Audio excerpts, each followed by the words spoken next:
పాపానికి సాదృశ్యం భయంకరమైన పాపాలు ఉంటున్నాయి.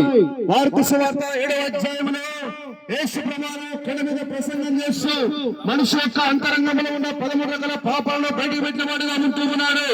అందులో ఒక పాపం దురాలోచనలు, జారత్వములను, దొంగతనములను, నరహత్యలను, లోభములను, చెడుతనములను, కృత్రిమమును, ప్రియమైన వాళ్ళ అహంకారము, గర్వము, ఇవన్నీ కూడా పాపములు. ప్రియమైన వాళ్ళారా, నీ పాపం పోవాలంటే, నీ పాపం పోవాలంటే, నీ పాప రోగం పోవాలంటే, నీ పాపములు క్షమించబడాలంటే యేసు ప్రభు యొక్క శిలువే మనకు శరణము. యేసు ప్రభు యొక్క శిలువ మానవునికి శరణం. యేసు ప్రభు యొక్క శిలువ ద్వారా మానవుని యొక్క పాపములు దొర్లించబడుతున్నాయి. యేసు ప్రభు యొక్క శిలువ ద్వారా మానవుని యొక్క పాపాలు క్షమించబడుతూ ఉన్నాయి. మన అపరాధములను, మన దోషములను, మన పాపములను క్షమించేటువంటి వాడు ప్రభు యేసు క్రీస్తు వారు. ఈ ఉదయకాల సమయంలో ప్రియమైన వాళ్ళారా, యేసు ప్రభు అంటున్నాడు, యేసు చెప్పెను, నేనే మార్గమును, నేనే సత్యమును, నేనే జీవమును అంటూ ఉన్నాడు. కనుక ప్రియులారా, యేసు క్రీస్తు ప్రభువుని విశ్వాసం ఉంచడం ద్వారా, యేసు ప్రభువుని పాపాలు ఒప్పుకోవడం ద్వారా, నీ హృదయంలోకి యేసు ప్రభువుని అంగీకరించడం ద్వారా నిజంగా నువ్వు నెమ్మది పొందేవాడిగా ఉంటూ ఉన్నావు, సంతోషం పొందుకునేవాడిగా ఉంటూ ఉన్నావు.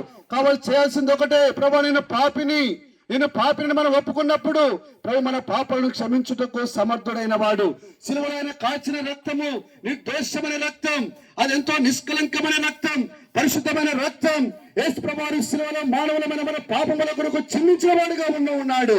కనుక మన పాపాలు క్షమించబడాలంటే ఏలైనగా కోడల యొక్కయు మేకల యొక్కయు ఆ రక్తము ద్వారా మన పాపాలు క్షమించబడవు.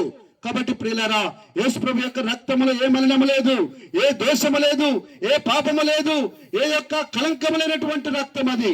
కాబట్టి ఉదయకాల సమయమున ప్రేమతో నేను ఆహ్వానిస్తా ఉన్నాను, ప్రభుని పిలుస్తా ఉన్నాడు, నా కుమారుడా, నా కుమారి, నీ హృదయం నాకిమ్ము, నీ హృదయం నాకిమ్ము.